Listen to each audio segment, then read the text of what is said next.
মুসলমানদের ঈদের সামনে নতুন পোশাক নামে এমন পোশাক তৈরি করতে হবে যেটা কেনার জন্য পাগল হয়ে যাবে।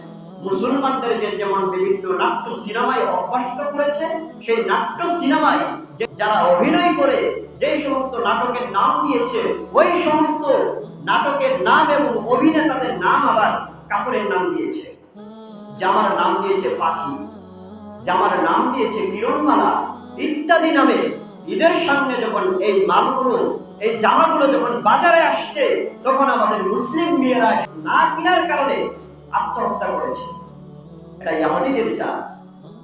8-9 বছরের কিশোরী মেয়ে এই লেহেঙ্গা বা নতুন জামা না পাওয়ার কারণে ঈদের দিন আত্মহত্যার মতো জঘন্য পথ বেছে নিয়েছে, তাদের সুন্নাহর জ্ঞান না থাকার কারণে।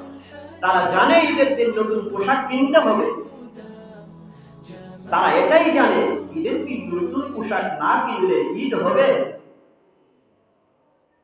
রাসূলুল্লাহ সাল্লাল্লাহু আলাইহি ওয়াসাল্লামের শিক্ষা নতুন পোশাক নয়, সর্বোত্তম পোশাক, সর্বোত্তম পোশাক। সুন্নাহ জানাতে হবে। আমরা যারা বাবা রয়েছি, পরিবারে সুন্নাহ না থাকার কারণে এই সমস্ত দুর্ঘটনা আজকে আমাদের সামনে চোখে আসছে এবং আমাদের পত্রিকাগুলোতে এই সমস্ত জঘন্য ঘটনার আমাদের চোখের সামনে ভাসছে।